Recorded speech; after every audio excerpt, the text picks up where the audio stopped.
Assalamualaikum warahmatullahi wabarakatuh. Oke, dalam pekan ini kita akan membahas mengenai materi baru, yaitu teorema Fermat dan Wilson.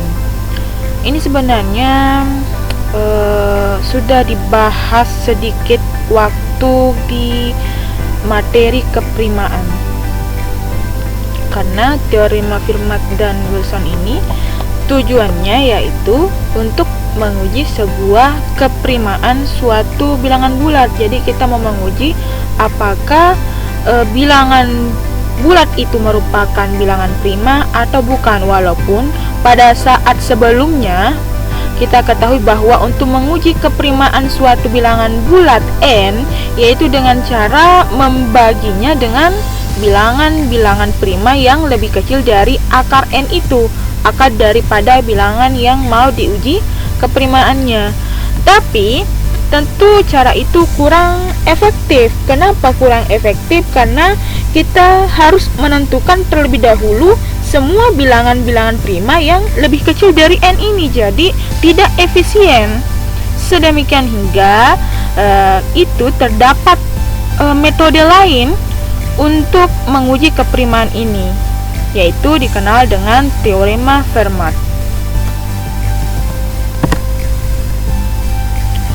Teorema Fermat ini juga biasa dikenal dengan teorema kecil Fermat. Tapi sebelum kita mengetahui apa bunyi daripada teorema Fermat itu, kita bahas dulu teorema yang akan kita gunakan untuk atau membuktikan daripada teorema Fermat.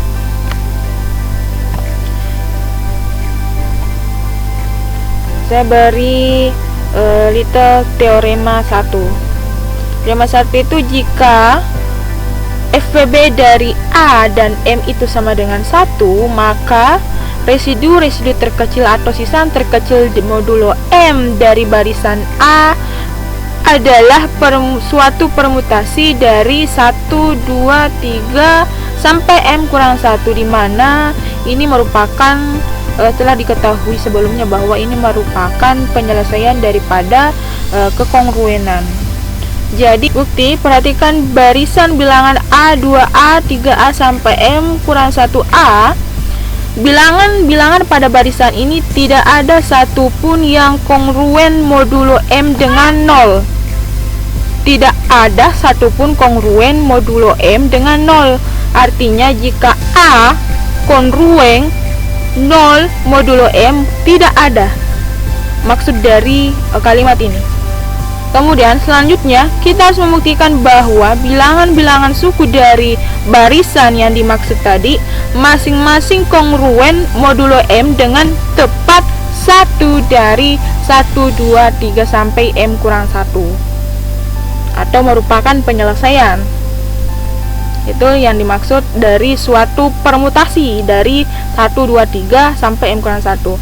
Kemudian andaikan ada suku dari barisan tersebut yang kongruen modulo M, misalkan RA kongruen SA, RA kongruen SA modulo M dengan 1 itu lebih kecil sama dengan R, lebih kecil S, lebih kecil M. Jadi R dan S ini antara 1 sampai M, tidak melebihi M ya. Karena FVB dari A dan M itu sama dengan 1, maka kita dapat melenyapkan A-nya atau sistem penghapusan. Telah kita bahas sebelumnya di kekongruenan, ada yang namanya sistem penghapusan. Dari kekongruenan itu sehingga diperoleh R kongruen modulo M. Jadi ini A-nya kita hapus karena sama saja. Tetapi karena RA dan SA adalah suku-suku dari barisan 1, karena tadi kita menganggap bahwa RA dan SA itu adalah dua suku dari barisan. Kemudian maka R dan S itu adalah residu terkecil modulo M, sehingga R ini sama dengan S.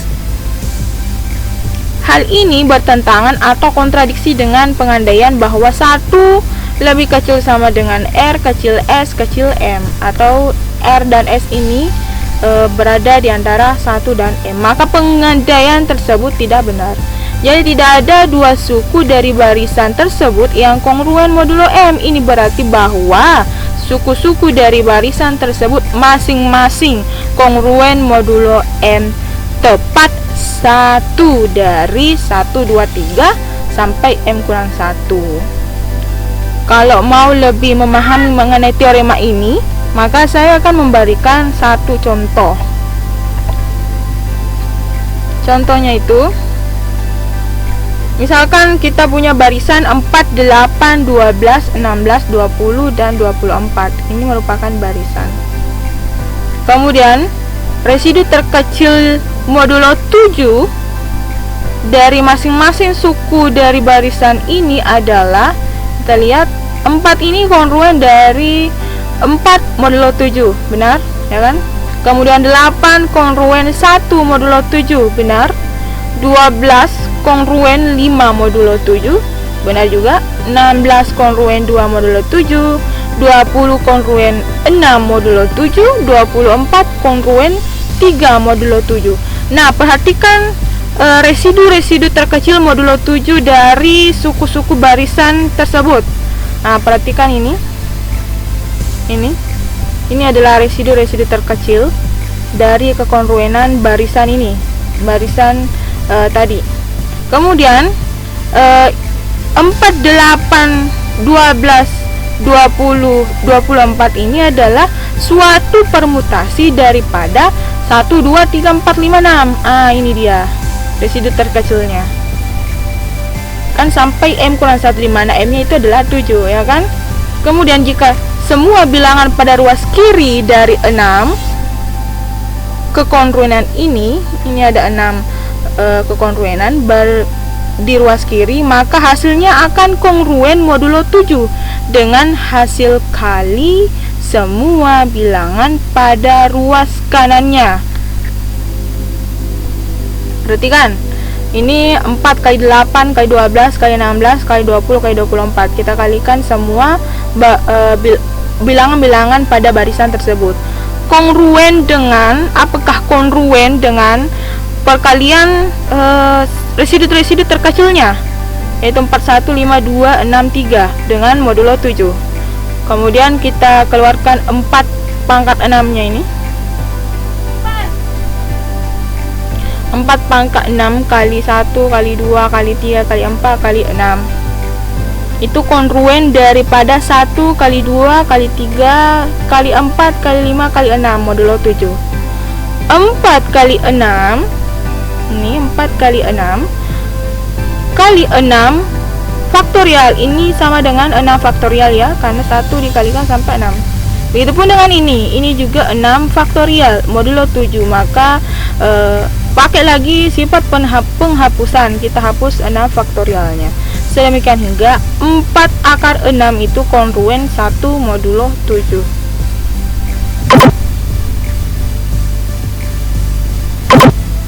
Ya, 4 pangkat 6 kongruen 1 modulo 7. Nah, cara inilah yang dimaksud daripada teorema Fermat. Nah, kita lihat teorema Fermat. Ini teorema Fermat itu apa? Pak Fermat ini menemukan teorema untuk menguji keprimaan, yaitu jika P suatu bilangan prima dan FPB dari A dan P itu sama dengan 1, maka A pangkat P kurang 1 kongruen 1 modulo P.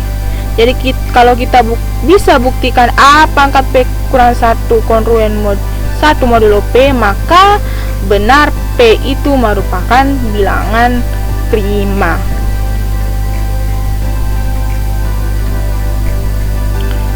Buktinya, ambil sebarang bilangan prima P dan bilangan bulat A, sedemikian hingga nanti FPB-nya itu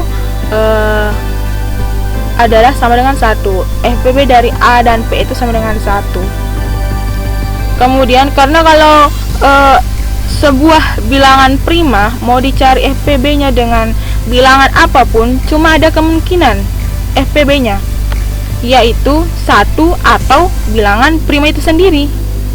Kalau A ini merupakan kelipatan daripada P, otomatis nanti FPB-nya itu adalah bilangan P ini, bilangan primanya. Tapi kalau A ini bukan kelipatan atau sama dengan bilangan P ini, maka FPB-nya itu sama dengan 1. Kemudian, maka menurut teorema 1, ini teorema 1, residu terkecil modulo P dari A, 2A, 3 sampai P kurang 1A adalah suatu permutasi 1, 2, 3 sampai P kurang 1. Kan itu tadi teorema 1. Sehingga hasil-hasil kalinya akan kongruen modulo P juga. Nah, seperti ini ya cara daripada contoh pertama tadi. Oke, karena P dan P kurang 1 faktorial saling prima, maka kita dapat melenyapkan P kurang satunya, P kurang 1 faktorial, atau kita lakukan penghapusan dari kekongruenan terakhir, sehingga dari ini ya, sehingga kita peroleh A pangkat P kurang 1 kongruen 1 modulo P. Terbukti untuk teorema Fermat ini. Kita langsung ke contoh daripada teorema ini ya. Ini adalah teorema Fermat.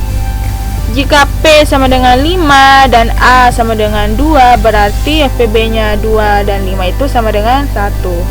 Maka sesuai dengan teorema Fermat, A pangkat P kurang 1, maka ini sama dengan 2 pangkat 5 kurang 1. A-nya 2, P-nya 5. Kurang 1. Ini kenapa kita kurang 1? Karena dia kan nanti kongruen dengan 1. Supaya kongruen dengan 1. Kemudian sama dengan 16 kurang 1 sama dengan 15. Nah, 15 ini dapat dibagi oleh P, yaitu 5. Atau dapat ditulis 16 kongruen 1 modulo 5. Kan? Jadi terbukti bahwa 5 ini merupakan bilangan prima. Nah, karena memang P ini bilangan prima. Nah, bagaimana kalau bilangan-bilangan yang lebih besar lagi? Nanti saya berikan contoh bilangan-bilangan yang lebih besar lagi untuk membuktikan bilangan tersebut bilangan prima atau bukan. Tapi kita masuk ke teorema berikutnya dulu. Teorema yang ketiga ini merupakan teorema Fermat yang dikembangkan. Kita menghilangkan sifat khususnya. Sifat apa yang dihilangkan itu adalah FPB dari P dan A itu merupakan sama dengan 1. Nah, menurut teorema 3 ini, jika P suatu bilangan prima, maka A pangkat P kongruen A modulo P untuk setiap bilangan bulat A. Ini sama saya sih dengan teorema 2 tadi. Cuma ini dia kalikan lagi dengan A semua. Kedua ruas kita kalikan dengan A. A pangkat P kurang 1 kali A itu kan sama dengan A pangkat P. Kemudian tadi di sini 1 kali A ya A ya kan. Jadi ini cuma bentuknya saja yang berbeda, tapi maksudnya sama.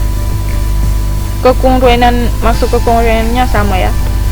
Kemudian kita langsung saja ke contoh ya.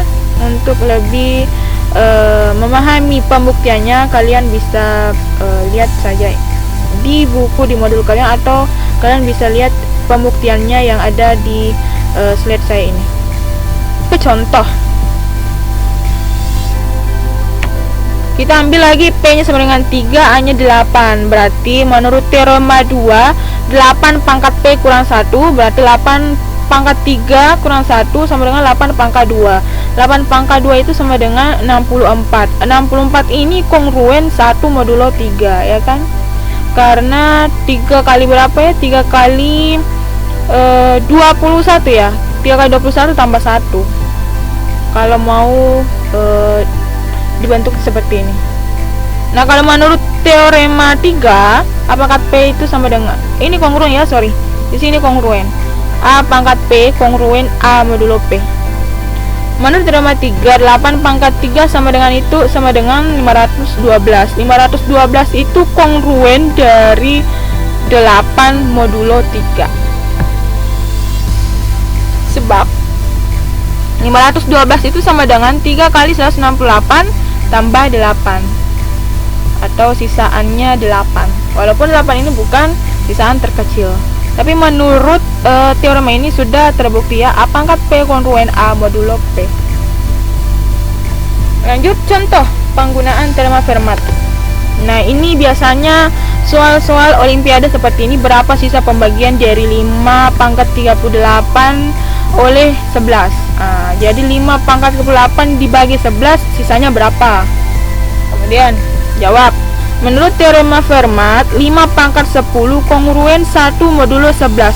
Kenapa kita pakai pangkat 10? Supaya nanti kita bisa pakai teorema Fermat itu yang 11 kurang 1. Karena di sini kan dibagi oleh 11 modulo 11, maka kita pakai 5 pangkat 11 kurang 1 atau 5 pangkat 10. Dia kongruen 1 modulo 11 sesuai dengan teorema tadi,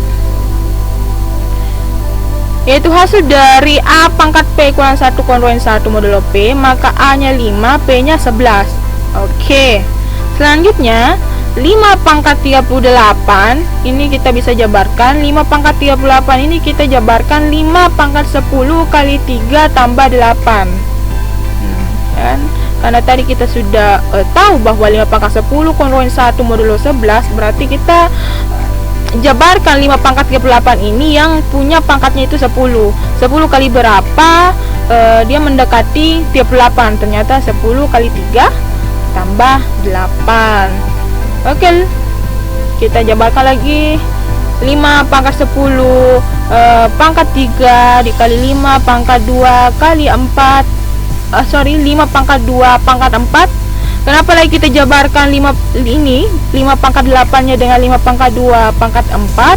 Supaya kita bisa memudahkan kita untuk mencari 5 pangkat 2 itu berapa. Kalau 5 pangkat 8 itu kan kita tidak bisa tahu tanpa menggunakan kalkulator. Nah, kalau 5 pangkat 2 kan kita sudah tahu bahwa 5 pangkat 2 itu 25. Jadi untuk memudahkan kita nanti cari sisaan terkecilnya. Sehingga 5 pangkat 38 itu sama dengan 1 pangkat 3. Kenapa kongruen 1 pangkat 3. Kenapa 1 pangkat 3? Kan 5 pangkat 10 tadi ini sudah dikatakan bahwa dia kongruen dengan 1 modulo 11. Jadi kita ganti 5 pangkat 10 nya itu jadi 1, karena dia kongruen kan. 1 pangkat 3. Kemudian 3 pangkat 4. Kenapa 3? Karena 5 pangkat 2 itu 25. 25 itu kongruen dengan 3 modulo 11, ya kan? Karena kalau 2 kali 11 22. Sisanya berapa? Sisanya 3, ya kan? Daripada 25. Lanjut, 1 pangkat 3 1, 3 pangkat 4, 3 pangkat 4 itu 81 ya. Jadi 5 pangkat 38 itu kongruen 81 modulo 11. Nah, kita lagi cari bahwa ini kan masih bukan residu terkecil atau sisa terkecil.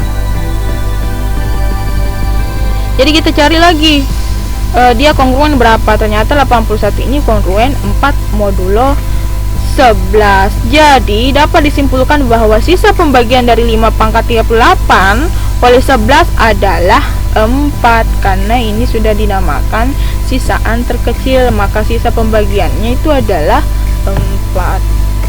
Oke, kita lanjut ke contoh berikutnya lagi. Nah, seperti yang saya katakan tadi bahwa untuk bilangan yang lebih besar kita mau buktikan keprimaannya.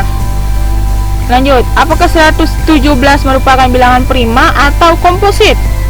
Kita jawab, misalkan kita ambil A-nya sama dengan 2. Kenapa kita pakai sama dengan 2? A-nya sama dengan ini boleh A yang lain, tetapi A sama dengan 2 ini lebih gampang untuk cari perpangkatannya nanti untuk prosesnya, perkaliannya ya. Kemudian kita memeriksa kebenaran 2 pangkat 111 apakah kongruen dengan 2 modulo 117 sesuai teorema yang ketiga tadi.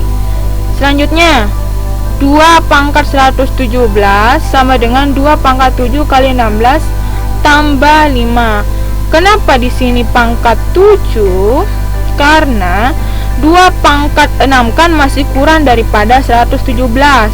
Nah, 2 pangkat 7 ini adalah 2 pangkat terendah yang bisa kita pangkatkan dengan 2 yang mendekati 117.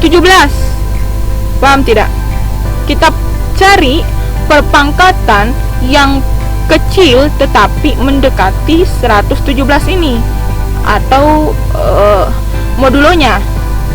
Nah, 2 pangkat 7 itu berapa? 2 pangkat 7 itu 128 ya. 128 sudah mendekati 117 karena 2 pangkat 6 itu 64. Belum, masih jauh, terlalu jauh dari 117. Jadi yang paling dekat itu 2 pangkat 7 yaitu 128. Oke, kita cari 7 kali berapa dia mendekati 117. Ternyata 7 kali 16. Nah, sisanya berapa? 5. Karena 7 kali 16 itu sama dengan 112. 112 tambah 5 ya 117. Oke, sudah sama dengan ya. Kemudian ini sama dengan 2 pangkat 7 pangkat 16 kali 5 pangkat 5. Oke, kita jabarkan saja ini. Lanjut. Dan 2 pangkat 7 itu kan tadi saya katakan bahwa 2 pangkat 7 sama dengan 128. 128 ini kongruen 11 modulo 117, ya kan?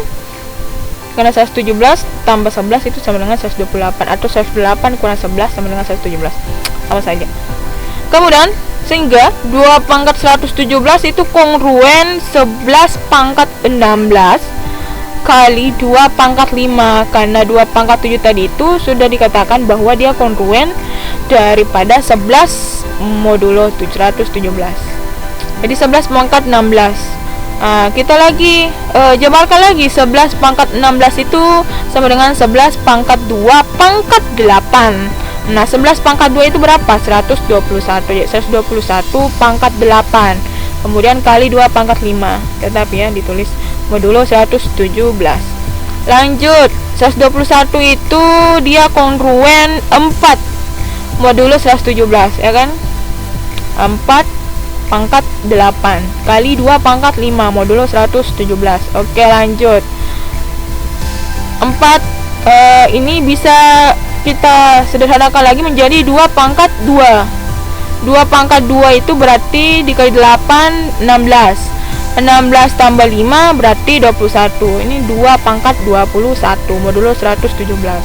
Oke, kita jabarkan lagi karena kita sudah tahu bahwa 2 pangkat 7 itu dia kongruen 11 modulo 117, maka kita keluarkan 7-nya. Kita jabarkan lagi 2 pangkat 7 kali 3. 21 kan itu sama dengan 7 kali 3 ya. Oke.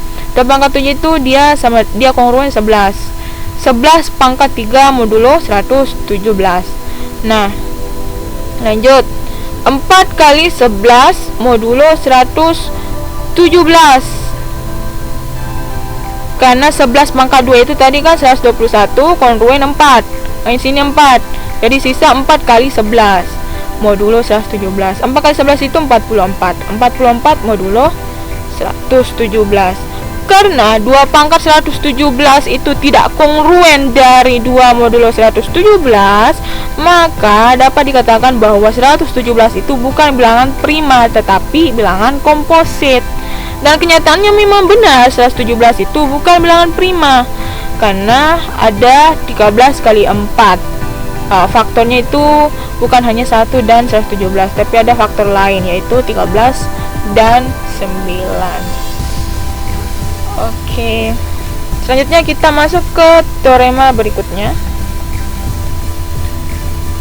Teorema 4 ini jika P dan Q adalah bilangan-bilangan prima yang berlainan sedemikian hingga A pangkat P kongruen A modulo Q dan A pangkat Q kongruen A modulo P, maka A pangkat P kali Q kongruen A modulo P Q. Ini sebenarnya sudah ada. Ini teorema barangkali sudah ada pada teorema kekongruenan bab sebelumnya. Jadi P dan Q ini adalah bilangan prima yang berlainan. Sedemikian hingga berlakulah ini. A pangkat P kongruen A modulo Q dan A pangkat Q kongruen A modulo P, maka A pangkat P Q kongruen A modulo Q. Buktinya ini kita langsung saja ke contoh untuk lebih memahaminya. Nih ada 2 pangkat 340. Kita mau buktikan apakah 2 pangkat 340 ini kongruen 1 modulo 341. Sesuai teorema tadi, kita cari 2 bilangan prima yang dikalikan dengan yang dikalikan akan menghasilkan P 340. P kali Q ya. Kemudian kita tahu bahwa 341 itu 11 kali 31. 11 ini bilangan prima, 31 juga bilangan prima. Jadi 11 dan angka 11 dan 31 ini adalah bilangan yang berbeda. Kemudian kita cari satu-satu. 2 pangkat 10 itu sama dengan 1024. 1024 itu sama dengan 31 kali 33 tambah 1, ya kan? Sehingga 2 pangkat 10 ini kongruen 1 modulo 31. Lanjut, 2 pangkat 11 kongruen 2 modulo 31, ya kan? Tentu saja, karena kedua ruas kita kalikan 2. Kemudian 2 pangkat 10 sama ini, sama dengan yang tadi. 2 pangkat 10 kongruen 10 Pak 1024 sama dengan 31 kali 33 tambah 1, sehingga dia kongruen 1 modulo 11. Jika kedua ruas dipangkatkan 3, maka kita peroleh 2 pangkat 10 pangkat 3, kemudian kongruen ruas kanan juga kita pangkatkan 3 modulo 3.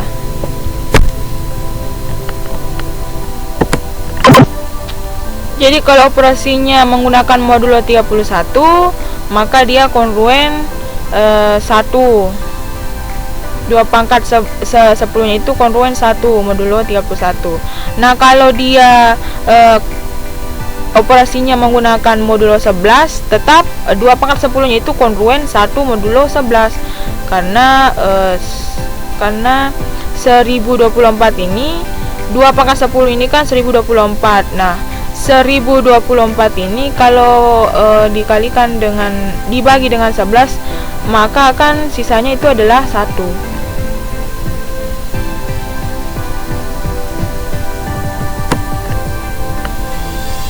Sorry, di sini kedua ruas dipangkat 3. 2 pangkat 10 kali pangkat 3 kongruen 1 pangkat 3 modulo, di sini modulo 11 ya. Saya edit dulu di sini modulo 11.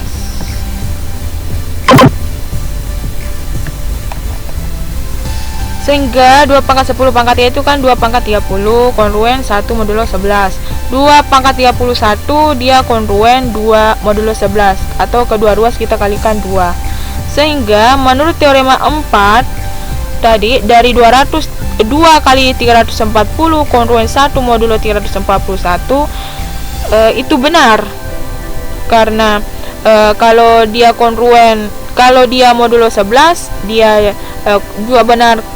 Kalau pakai modulo 11, dia kongruen 1 juga. Modulo 31 dia juga kongruen dengan 1. Sedemikian hingga kita dapat simpulkan bahwa 2 pangkat 340 itu kongruen 1 modulo 341. Tetapi kita tidak dapat simpulkan bahwa 341 ini bilangan prima, walaupun dia kongruen daripada 1 dengan operasi modulo 341. Dan memang benar 341 ini bukan bilangan prima, tetapi semu. Apa dimaksud dengan bilangan prima semu? Karena dia memiliki 4 faktor.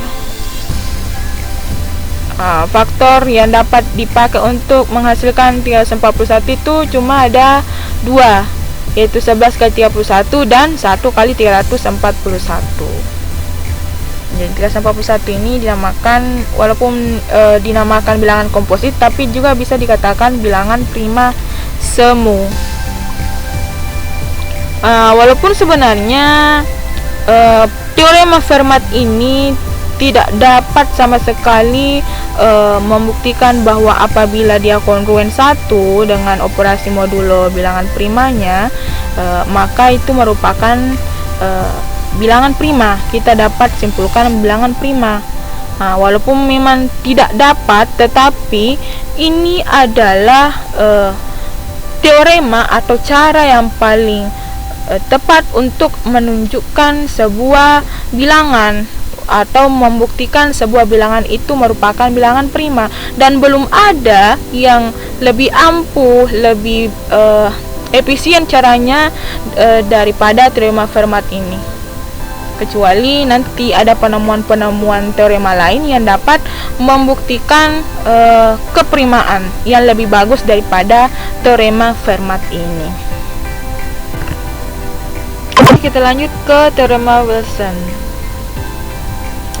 Teorema Wilson ini juga merupakan teorema keprimaan yang direlasikan dengan kekongruenan. Walaupun ini sebenarnya tidak bisa digunakan untuk menguji sebuah keprimaan, tetapi ini masih ada hubungannya dengan keprimaan. Teoremanya itu mengatakan bahwa jika P suatu bilangan prima, maka P kurang 1 faktorial itu kongruen minus 1 modulo P. Langsung saja ke contoh. Misalkan P sama dengan 7, memang 7 ini adalah bilangan prima. Kemudian kita mau tunjukkan bahwa apakah 6 faktorial, karena 6 itu adalah 7 kurang 1, itu kongruen 6 modulo 7. Atau 6 faktorial kongruen min 1 modulo 7. Ya kan? Karena 6 modulo 7 itu masih kongruen dengan min 1 modulo 7. Lanjut, jawab. Perhatikan barisan bilangan 2 sampai 5, yaitu 2, 3, 4, 5. Hasil kali pasangan modulo 7 adalah 2 kali 4, dia kongruen dari 1 modulo 7. Kemudian 3 kali 5, dia kongruen 1 modulo 7 juga. Jadi diperoleh, jadi untuk menentukan berapa buah kekongruenan dari sebuah kekongruenan, kita uji dengan bilangan prima dikurang 3 bagi 2. Bilangan primanya itu 7, kemudian kita kurangkan 3, 4 bagi 2, 2. Jadi ada 2 kekongruenan daripada bilangan prima 7 atau operasi modulo 7. Kemudian, karena memang ada 2 kekongruenan, yaitu ini 2 kali 4 kongruen 1 modulo 7 dan 3 kali 5 kongruen 1 modulo 7. Hasil kali semua bilangan pada ruas kiri akan kongruen modulo 7 dengan 1, yaitu 2 kali 3 kali 4 kali 5. Jadi dan ruas kiri kita kalikan semua, dia akan kongruen dengan 1 modulo 7. Kita buktikan 1 kali 2 kali 3 kali 4 kali 5 kali 6, dia kongruen modulo 7. Jadi 6 faktorial kongruen 6 modulo 7, atau ditulis dengan 6 faktorial kongruen minus 1 modulo 7, ya kan? Kita tidak mengambil 1 dan 6 ya. 1 dan P kurang 1-nya. Yang kita ambil itu yang lebih dari 1 dan kurang daripada P kurang 1.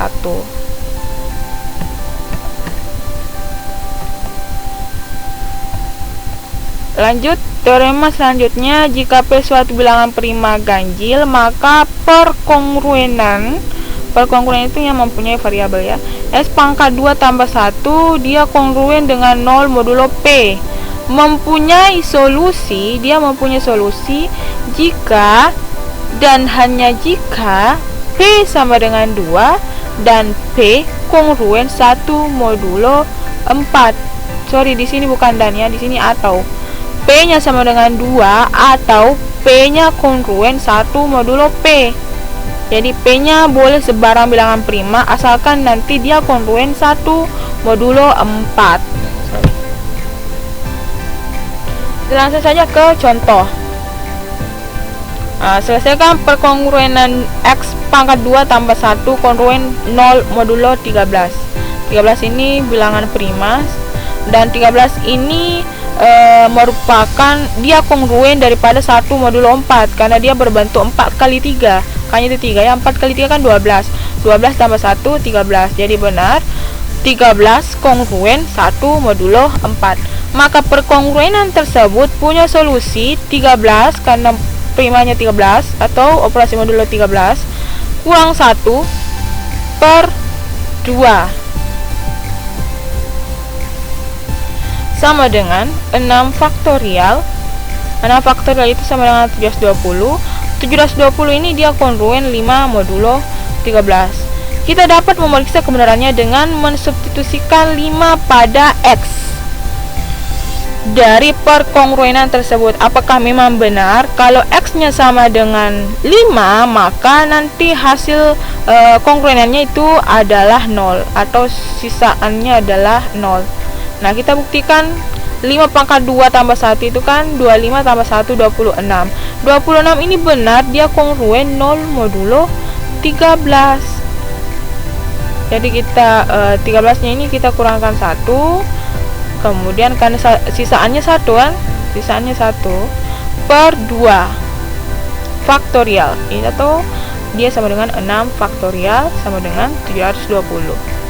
Oke, itu adalah pembahasan mengenai teorema Fermat dan teorema Wilson. Jika ada yang mau ditanyakan, silakan ditanyakan di grup WhatsApp, di grup kelas. Cukup sekian untuk hari ini. Assalamualaikum warahmatullahi wabarakatuh. Oke, terakhir sebagai tugas, ini ada 4 nomor. Nomor 1 dan 2 itu kalian pakai teorema Fermat. Mau teorema Fermat di teorema 2 atau teorema 3 tadi, terserah. Kemudian untuk nomor 3 dan 4 ini kalian gunakan teorema Wilson untuk menentukan dari pada jawaban nomor 3 dan 4 ini. Oke, sampai di sini. Silahkan kerjakan tugasnya dan nanti akan dikumpul di Google Classroom. Nanti saya buatkan ruang untuk pengumpulan tugas. Oke, sekian untuk hari ini. See you next time.